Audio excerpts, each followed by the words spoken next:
Hello everyone. Thank you for joining today's session of newspaper analysis and let us straight away get into it. So these are the 4 articles we are going to see in today's analysis, and the first article is about rat hole mining in Assam. அஸ்ஸாமில் rat hole mining வந்துட்டு carry out பண்ணியிருக்காங்க. அந்த கோல் மைனில் வந்துட்டு flood ஏற்பட்டிருக்கு. அந்த ஃப்ளட்டில் 3 miners வந்துட்டு இறந்து போயிருக்காங்க அண்ட் 6 அதர் கோல் மைனர்ஸ் வந்துட்டு இன்னும் அந்த மைன்ஸில் ட்ராப்டாக தான் இருக்காங்க. ஸோ அதை பற்றி தான் இந்த ஆர்டிக்கலில் நம்ம இன்றைக்கி பார்க்குறோம். இந்த rat hole mining அப்படிங்கிறது வந்துட்டு ஒரு illegal operation.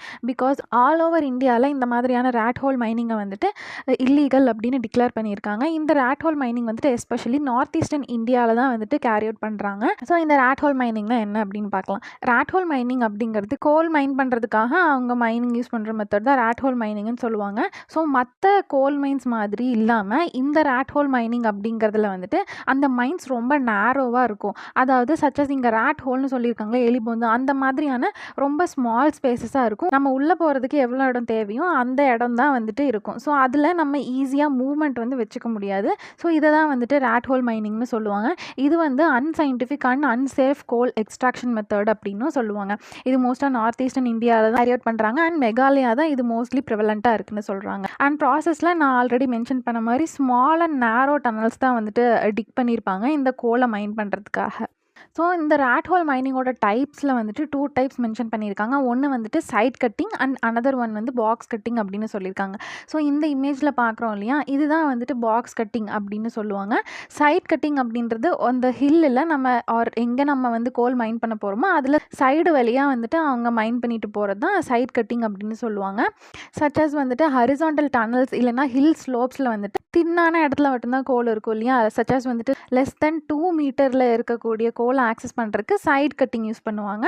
And box cutting எதுக்காக யூஸ் பண்ணுவாங்க அப்படின்னா வெர்டிக்கலாக இருக்கக்கூடிய பிட்ஸை வந்துட்டு ஆக்சஸ் பண்ணுறதுக்காக ரெக்டாங்குலர் ஓப்பனிங்ஸ் இந்த மாதிரியான ரெக்டாங்குலர் ஆர் ஸ்கொயர் ஓப்பனிங்ஸில் நம்ம வந்துட்டு பிட்ஸ் வந்துட்டு டிக் பண்ணி இது வந்துட்டு ஒரு ஹரிசாண்டல் டனல் மாதிரி லீட் பண்ணும். இதுதான் வந்துட்டு பாக்ஸ் கட்டிங் அப்படின்னு சொல்லுவாங்க. ஸோ இந்த rat hole மைனிங்கோட ஹசார்டஸ் வந்து பற்றி பார்க்கலாம். ஃபஸ்ட்டு வந்துட்டு சேஃப்டி ரிஸ்கில் என்ன சொல்கிறாங்க அப்படின்னா சரியான வென்டிலேஷன் இருக்காது, புவர் வென்டிலேஷனாக இருக்கும். And then structural instability and இந்த மாதிரி கோல் மைன் பண்ணுறப்ப டாக்ஸிக் கேஸஸ் வந்துட்டு ரிலீஸ் ஆயிடுச்சு அப்படின்னா சீக்கிரமாக எவாக்குவேட் ஆகிறதுக்கான சரியான ஸ்ட்ரக்சர் கிடையாது. அண்ட் தென் இப்போ ஃப்ளட்டிங் இன்கேஸ் நடந்துருச்சு அப்படின்னா அதோட ரிஸ்க் இருக்குது. அண்ட் ஆல்சோ ஃப்ரீக்வெண்ட் ஆக்சிடென்ட்ஸ் வந்துட்டு இந்த மாதிரி rat hole மைனிங்கில் நிறைய நடந்துகிட்டே இருக்குன்னு சொல்கிறாங்க. இதனோட என்விரான்மெண்டல் இம்பேக்ட் வந்து என்ன சொல்கிறாங்க அப்படின்னா deforestation, soil erosion and water pollution. இப்போ வந்துட்டு இந்த மாதிரி டிக் பண்ணுறப்ப டாக்ஸிக் ஏதாவது வந்துச்சுன்னா அதனோட ரன் ஆஃப் அண்ட் பயோடைவர்சிட்டி லாஸுமே இதனோட என்விரான்மெண்டல் இம்பேக்ட்ஸாக இருக்குது அப்படின்னு மென்ஷன் பண்ணுறாங்க.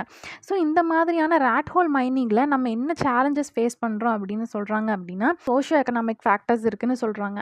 ஸோ இந்த மாதிரியான rat hole மைனிங் வந்துட்டு நிறைய மைக்ரெண்ட் ஒர்க்கர்ஸ் இல்லைனா வந்துட்டு லோக்கலில் ஒர்க் பண்ணுறவங்களுக்கு ஒரு எக்கனாமிக் டிபெண்டன்சியாக இருக்குது. ஸோ இதுதான் அவங்களுக்கு ப்ரைமரி சோர்ஸ் ஆஃப் இன்கம்மாக இருக்குது. அதனாலேயே வந்துட்டு இது இல்லீகலாக டிக்ளேர் பண்ணாலும் இதுலேருந்துட்டு வெளியில் வந்துட்டு வேறு ஒர்க் பண்ணுறதுக்கு அங்கே இருக்கிற பீப்புள்ஸ் மைக்ரெண்ட் ஒர்க்கர்ஸ் வந்துட்டு ப்ரிஃபர் பண்ண மாட்டேங்கிறாங்க.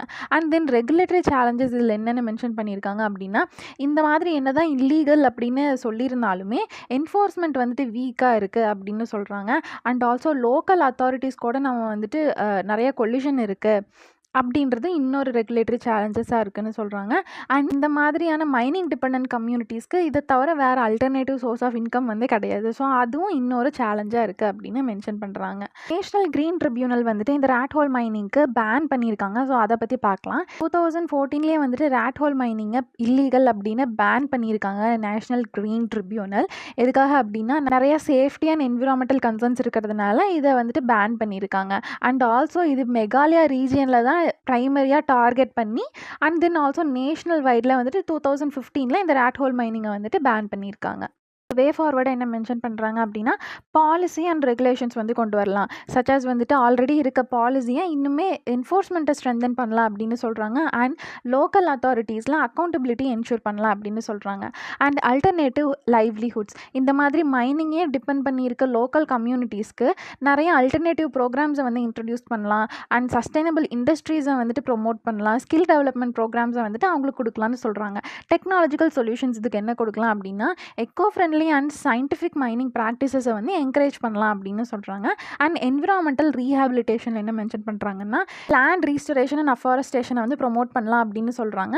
அண்ட் இந்த மாதிரியான பேனை வந்துட்டு வயலேட் பண்ணுறவங்களுக்கு ஸ்ட்ரிக்டரான பெனால்ட்டிஸ் கொடுக்கலாம் அப்படின்னு சொல்கிறாங்க. ஸோ இதெல்லாம் தான் இந்த ஆர்டிக்கலில் சொல்லியிருக்க main points. So that's it about this article. And our next article is about why the location of China's earthquake matters. So நேற்று சைனாவில் ஹை மேக்னிடியூடில் ஒரு earthquake அக்கறை. ஸோ அதை பற்றி இந்த ஆர்டிக்கலில் பார்க்கலாம்.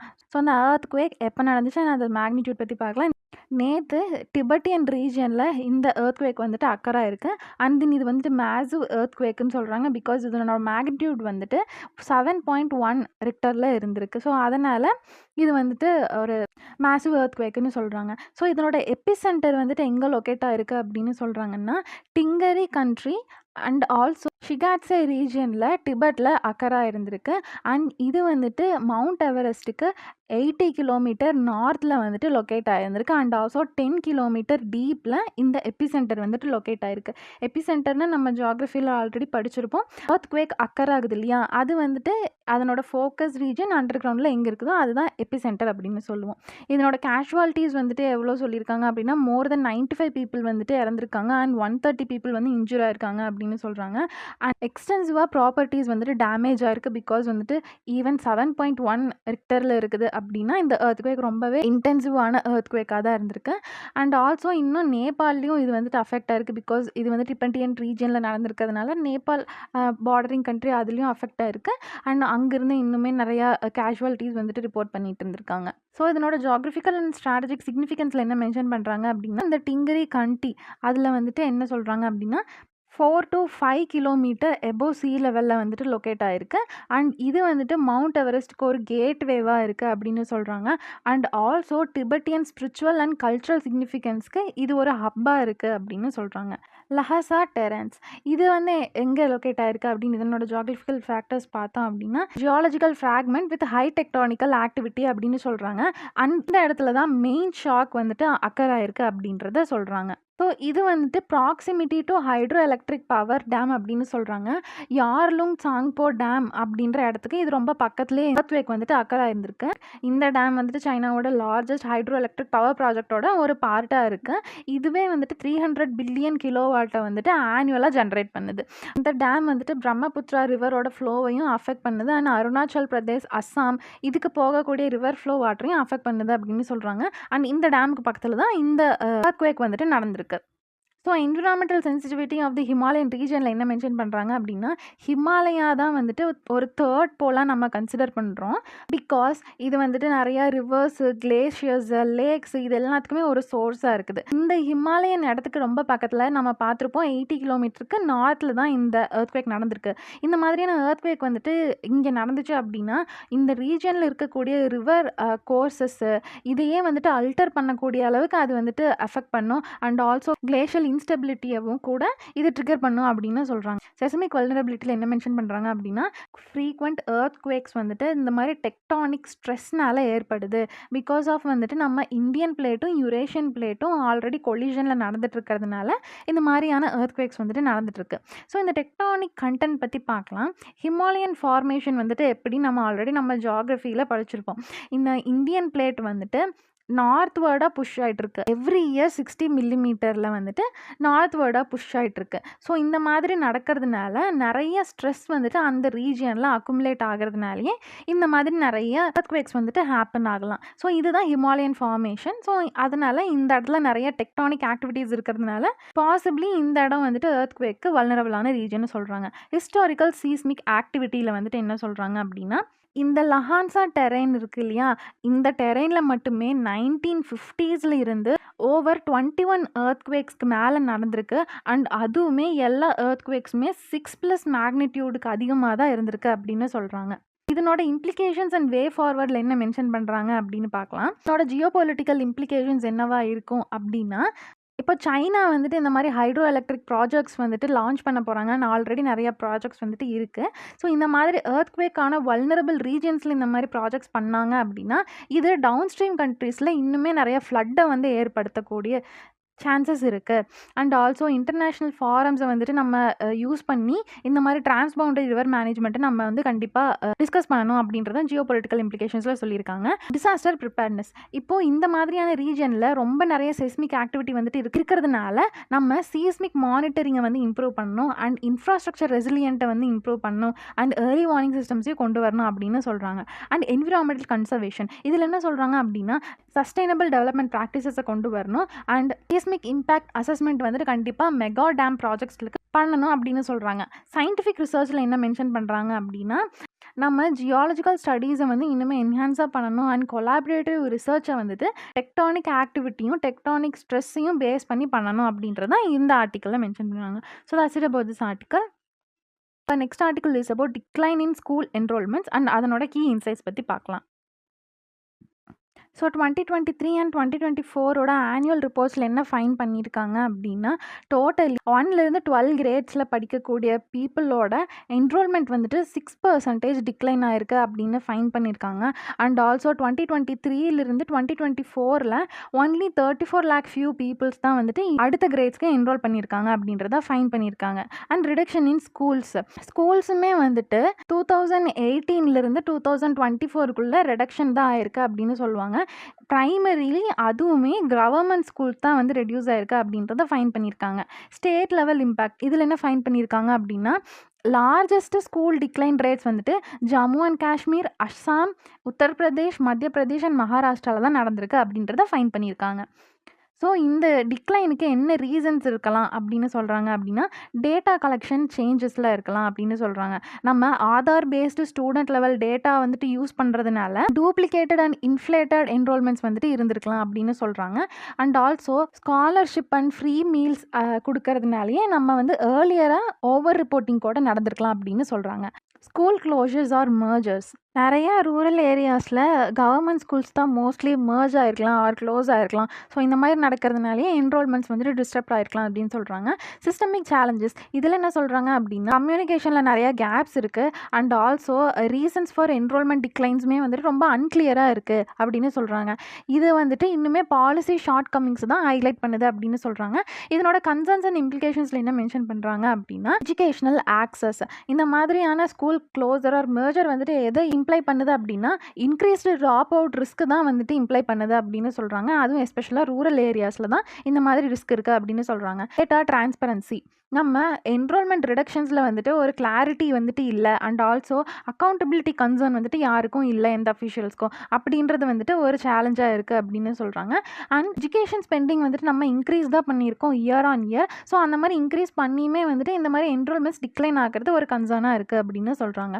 அண்ட் ரீஜனல் டிஸ்பாரிட்டிஸ், நம்ம பார்த்துருப்போம் states like Assam, Jammu and Kashmir இந்த மாதிரியான ஸ்டேட்ஸில் தான் வந்துட்டு நிறையா டிக்ளைன்ஸ் வந்துட்டு ஆகிட்டுருக்குது. இந்த மாதிரி north eastern states and northern ஸ்டேட்ஸில் வந்துட்டு நிறைய சேலஞ்சஸ் எப்போவுமே பர்சிஸ்ட் ஆகிட்டுருக்கு ஸ்டூடெண்ட்ஸை வந்துட்டு ரீட்டைன் பண்ணுறதுக்கு அப்படின்றது இன்னொரு சேலஞ்சாக இருக்குது. ஸோ இதுக்கு வே ஃபார்வர்டு என்ன சொல்கிறாங்க அப்படின்னா டேட்டா அண்ட் அக்கௌண்டபிலிட்டி, நம்ம data collection, verification, reporting mechanism இது எல்லாத்தையும் இன்னும் இம்ப்ரூவ் பண்ணலாம் அப்படின்னு சொல்கிறாங்க. அப்புறம் இண்டிபெண்ட் ஆடிட்ஸ் வந்துட்டு நம்ம மேற்கொள்ளலாம். என்ரோல்மெண்ட் பண்ணுறதுக்கும் ஃபண்டை எப்படி ப்ராப்பராக யூட்டிலைஸ் பண்ணுறோமா இல்லையா அப்படின்றதுக்கு நம்ம ஆடிட் கொண்டு வரணும் அப்படின்னு சொல்கிறாங்க. ரிட்டன்ஷன் அண்ட் இன்க்ளூஷன், இதில் என்ன சொல்கிறாங்க அப்படின்னா நம்ம சப்போர்ட் சிஸ்டம் சச்சஸ் வந்துட்டு மிட் டே மீல்ஸு, ஸ்காலர்ஷிப்பு, டிரான்ஸ்போர்ட்டு இந்த மாதிரி சப்போர்ட் சிஸ்டம் வந்துட்டு ஸ்ட்ரென்தன் பண்ணணும் அப்படின்னு சொல்கிறாங்க. அது மட்டும் இல்லாமல் சோஷியோ எக்கனாமிக் பேரியர்ஸ் வந்துட்டு எஜுகேஷனுக்கு என்னென்ன இருக்குது அப்படின்னு சொல்லி அதை அட்ரஸ் பண்ணணும் அப்படின்னு சொல்கிறாங்க. ஸ்டேட் ஸ்பெசிஃபிக் ஃபோக்கஸ், இதில் என்ன சொல்கிறாங்க அப்படின்னா ஸ்டேட்ஸ் வித் சிக்னிஃபிகண்ட் டிக்ளைனை வந்துட்டு நம்ம டார்கெட் பண்ணி அதுக்கு வந்துட்டு டெய்லர்டு மெக்கானிசம்ஸை வந்து கொண்டு வரணும், இன்டர்வென்ஷன்ஸ் கொண்டு வரணும் அப்படின்னு சொல்கிறாங்க. பாலிசி ரிஃபார்ம்ஸ், இதில் என்ன மென்ஷன் பண்ணுறாங்க அப்படின்னா என்ரோல்மெண்ட்ஸை இம்ப்ரூவ் பண்ணுறதுக்காக சமக்ர சிக்ஷா அப்படின்ற ஸ்கீம்ஸ் எல்லாம் இருக்கு இல்லையா, ஸோ அதில் வந்துட்டு ரோட் மேப்ஸ் கொண்டு வரதுக்கு டெவலப் பண்ணலாம் அப்படின்னு சொல்கிறாங்க. அது மட்டும் இல்லாமல் மானிட்டரிங் அண்ட் எவாலுவேஷன் சிஸ்டமை வந்துட்டு நம்ம இன்னும் என்ஹான்ஸ் பண்ணலாம், அப்போ தான் சிஸ்டமேட்டிக் எஃபிஷியன்சியை கொண்டு வர முடியும் அப்படின்னு இந்த ஆர்டிக்கலை மென்ஷன் பண்ணுறாங்க. So that's it about this article and our next article is about UGC's flexible degree programmes. இதை பற்றி நம்ம நிறைய டைம் பார்த்துருப்போம், நியூஸில் அடிக்கடி வந்துட்டே இருக்குது. ஸோ இதனோட சேலியன்ட் ஃபீச்சர்ஸ் என்ன அப்படின்றத நம்ம பார்க்கலாம். So first one is about flexible timelines. நம்ம ஃப்ளெக்சிபிள் டைம்லைன்ஸ் கொடுக்கறதுனால நம்ம டிகிரியை ஃபாஸ்ட்டாக கம்ப்ளீட் பண்ணுறதுக்கும் ஒர்க் ஃபோர்ஸில் என்ட்ரி ஆகிறதுக்கும் வந்துட்டு நமக்கு ஆக்சலரேட் பண்ணுது அப்படின்னு சொல்கிறாங்க. அது மட்டும் இல்லாமல் டிகிரி ப்ரோக்ராம்ஸை நம்ம வந்துட்டு ரெண்டுமே பர்சியூ பண்ணலாம் அப்படின்னு எக்ஸ்டெண்ட் பண்ணுறதுனால இது வந்துட்டு அடிஷ்னல் லேர்னிங் ஆப்பர்ச்சுனிட்டிஸை வந்து கொடுக்குது அப்படின்னு சொல்கிறாங்க. குளோபல் ஸ்டாண்டர்ட்ஸ் அலைன்மெண்ட் இந்த மாதிரி ஃப்ளெக்சிபிளாக நம்ம கொடுக்கறதுனால நம்மளால் கிரெடிட் சிஸ்டமையும் ஃப்ளெக்சிபிளாக வச்சுக்க முடியும். அப்போ தான் வந்துட்டு அகடமிக் ஜேர்னியை வந்து நம்ம பர்சனலைஸ் பண்ணுற மாதிரி நம்ம இருக்கோம் அப்படின்னு சொல்கிறாங்க. And promotion of multi disciplinary education நம்ம போத் இன்ஜினியரிங் படிக்கிறோம் அப்படின்னா இன்ஜினியரிங்லேயும் நம்ம வந்துட்டு டிகிரி பர்சியூ பண்ணலாம். அண்ட் ஆர்ட்ஸ் சயின்ஸ் இந்த மாதிரியான டிசிப்ளின்லையும் நம்ம வந்து டிகிரி பர்சியூ பண்ணலாம். அப்படின்றது வந்துட்டு நமக்கு டைவர்ஸ் ஃபீல்ட்ஸில் எக்ஸ்ப்ளோரேஷன் வந்து என்கரேஜ் பண்ணுது. இன்டர்ன்ஷிப், ரிசர்ச், ஸ்கில் டெவலப்மெண்ட் இது எல்லாத்தையுமே பண்ணுறதுக்கு என்கரேஜ் பண்ணுறது அப்படின்றது இன்னொரு ஃபியூச்சராக சொல்கிறாங்க. ஸோ இதனோட அட்வான்டேஜஸை வந்து என்ன சொல்கிறாங்க அப்படின்னா ஆக்சலரேட்டட் டிகிரிஸ். ஸோ இந்த மாதிரியான ஃப்ளெக்சிபிள் டைம்லைன்ஸு இது மாதிரி நிறைய ஃப்ளெக்சிபிள் டிகிரி ப்ரோக்ராம்ஸ் அவங்க கொடுக்கறதுனால நமக்கு எஜுகேஷன் காஸ்ட்டுமே வந்து குறையுது அப்படின்னு சொல்கிறாங்க. அண்ட் ஆல்சோ நம்ம கரியர் என்ட்ரியுமே வந்துட்டு நம்ம ஏர்லியராக போகிறதுக்கு எனேபிள் பண்ணுது அப்படின்னு சொல்கிறாங்க. அண்ட் எக்ஸ்டெண்டட் டிகிரிஸ் இதில் என்ன மென்ஷன் பண்ணுறாங்க அப்படின்னா நம்ம இன்டெப்த் லேர்னிங்கை வந்துட்டு பண்ணுறதுக்கு இது ஃபெசிலிட்டேட் பண்ணுது. அண்ட் ஆல்சோ இன்டர் டிசிப்ளினரி எக்ஸ்ப்ளோரேஷனையும் நம்ம நல்லா நிற்க முடியும். அண்ட் ப்ராக்டிக்கல் எக்ஸ்ப்ளோஷரும் வந்துட்டு நிறைய இருக்கும் அப்படின்றது இன்னொரு அட்வான்டேஜாக இருக்குன்னு சொல்கிறாங்க. ஹாலிஸ்டிக் லேர்னிங் நம்ம இது வந்துட்டு க்ரியேட்டிவிட்டியை ஃபாஸ்டர் பண்ணுறது மட்டும் இல்லாமல் ஸ்கில் செட்டை வந்து நம்ம டைவர்ஸாக வச்சுக்கிறதுக்கு ஹெல்ப் பண்ணுது. இனோவேஷன்ஸை வந்துட்டு பூஸ்ட் பண்ணுது அப்படின்றது இன்னொரு அட்வான்டேஜாக இருக்குது. குளோபல் காம்படிட்டிவ்னஸ் இதில் என்ன சொல்கிறாங்க அப்படின்னா இந்தியாவோட எஜுகேஷன் வந்து இன்டர்நேஷ்னல் ஸ்டாண்டர்ட்ஸ்க்கு அலைன் ஆகிற மாதிரி இருக்குது. அது மட்டும் இல்லாமல் ஸ்டூடெண்ட்ஸ் மொபிலிட்டியும் இது என்ஹான்ஸ் பண்ணுது அப்படின்றத சொல்கிறாங்க. ஸோ இதில் இருக்க சேலஞ்சஸ் என்ன அப்படின்னு பார்க்கலாம். ஸோ வந்து ஃபர்ஸ்ட் ஒன் வந்து எஜுகேஷனல் டெப்த் ரிஸ்க். இதில் என்ன மென்ஷன் பண்ணுறாங்க அப்படின்னா இந்த மாதிரி ஆக்சலரேட்டட் டிகிரி வந்துட்டு சப்ஜெக்ட் அண்டர்ஸ்டாண்டிங்கை வந்துட்டு காம்ப்ரமைஸ் பண்ணலாம் அப்படின்றது ஒரு சேலஞ்சாக இருக்குது. அண்ட் ஆல்சோ எக்ஸ்டெண்டட் டிகிரி வந்துட்டு அகடமிக் அர்ஜென்சியோட ரிஸ்க்கை வந்துட்டு அதிகப்படுத்தலாம் அப்படின்னு சொல்கிறாங்க. And adapting technical education accelerated programmes வந்துட்டு ஹேண்ட்ஸ் ஆன் ட்ரைனிங்கை வந்துட்டு லிமிட் பண்ணலாம் அப்படின்னு சொல்கிறாங்க. அண்ட் ஆல்சோ ஃபினான்ஷியல் பேர்டனையும் இன்னும் இன்க்ரீஸ் பண்ணலாம் அப்படின்னு சொல்கிறாங்க. அட்மினிஸ்ட்ரேட்டிவ் சேலஞ்சஸ் இதுக்கு என்னென்ன இருக்கலாம் அப்படின்னா இந்த மாதிரி மல்டி டிசிப்ளினரி கோர்சஸ் பண்ணலாம் அப்படின்ற ஆப்ஷன்ஸ்லாம் இருக்கிறதுனால கரிக்குலம் ஓவர்ஹால் வந்துட்டு நமக்கு தேவைப்படுது. அண்ட் ஆல்சோ கிரெடிட் ட்ராக்கிங்கும் தேவைப்படுது. அது மட்டும் இல்லாமல் அட்மினிஸ்ட்ரேட்டிவ் சிஸ்டமே வந்துட்டு இன்னும் ரோபஸ்ட்டாக நம்ம பண்ண வேண்டியதாக இருக்குது. அது ஒரு சேலஞ்சாக இருக்குன்னு சொல்கிறாங்க. ஈக்விட்டி கன்சர்ன்ஸ் இதில் என்ன மென்ஷன் பண்ணுறாங்க அப்படின்னா இது டிஜிட்டல் டிவைடை வந்து இன்னுமே வேர்சன் தான் பண்ணும். இந்த ரூரல் அண்ட் அன்ப்ரிவிலேஜ்டு ஸ்டூடெண்ட்ஸ்க்கு இது ஒரு டிஸ்அட்வான்டேஜாக தான் இருக்கும் அப்படின்னு சொல்கிறாங்க. அண்ட் இன்அடிக்குவேட் கைடன்ஸ் இல்லாததுனால மார்ஜினலைஸ் கம்யூனிட்டிஸை இதை அஃபெக்ட் பண்ணலாம் அப்படின்னு சொல்கிறாங்க. ஃபேக்கல்ட்டி ரெடினஸ் இதில் என்ன சொல்கிறாங்க அப்படின்னா மல்டி டிசிப்ளினரி அண்ட் ஃப்ளெக்சிபிள் கரிக்குலமை வந்து அண்டர்ஸ்டாண்ட் பண்ணி அதுக்கு வந்து நம்ம டீச் பண்ணுறதுக்கு டீச்சர்ஸ்க்கு ட்ரைனிங் வந்து தேவைப்படுது அப்படின்றது இன்னொரு சேலஞ்சாக இருக்குது. ஸோ இதுக்கு வே ஃபார்வர்டாக என்ன சொல்கிறாங்க அப்படின்னா ஸ்ட்ரென்தனிங் இன்ஸ்டிடியூஷன்ஸ் நம்ம கரிக்குலம் ரீடிசைன் பண்ணுறதுக்கும் டிஜிட்டல் டிவைட்ஸை பிரிட்ஜ் பண்ணுறதுக்கும் நமக்கு ஃபினான்ஷியல் சப்போர்ட் வந்துட்டு தேவைப்படுது அப்படின்னு சொல்கிறாங்க. டீச்சர் ட்ரைனிங் இதில் என்ன சொல்கிறாங்க அப்படின்னா எஜுகேட்டர்ஸ்க்குமே வந்துட்டு கெப்பாசிட்டி பில்டிங் ப்ரோக்ராம்ஸை வந்து நம்ம கொண்டு வரணும் அப்படின்னு சொல்கிறாங்க. ஸ்டூடெண்ட் சப்போர்ட் இதில் என்ன சொல்கிறாங்க அப்படின்னா அகாடமிக் கவுன்சிலிங்கும் டிரான்ஸ்பரண்ட் கிரெடிட் ட்ரான்ஸ்ஃபர் மெக்கானிசமும் வந்துட்டு தேவைப்படுது அப்படின்னு சொல்கிறாங்க. செக்டர் ஸ்பெசிஃபிக் சொல்யூஷன்ஸ் இதில் என்ன சொல்கிறாங்க அப்படின்னா ஃப்ளெக்சிபிலிட்டி அண்ட் ஆல்சோ டெக்னிக்கல் எஜுகேஷனில் டெப்த் இது ரெண்டையும் பேலன்ஸ் பண்ணுற மாதிரி மாடுலர் அப்ரோச்சஸை வந்து கொண்டு வரணும் அப்படின்னு சொல்கிறாங்க. மானிட்டரிங் அண்ட் எவால்யூவேஷன் இதில் என்ன மென்ஷன் பண்ணுறாங்க அப்படின்னா நம்ம ஸ்டேக் ஹோல்டர்ஸை இன்வால்வ் பண்ணுற மாதிரி பீரியாடிக் ரிவ்யூஸ் வந்துட்டு கண்டக்ட் பண்ணணும். அண்ட் ஆல்சோ ப்ரோக்ராம்ஸை வந்து ரீடிஃபைன் பண்ணணும் அப்படின்றத மென்ஷன் பண்ணுறாங்க. இதெல்லாம் தான் வே ஃபார்வர்டாக இருக்குது. So that's it about this article and thank you for joining for today's session.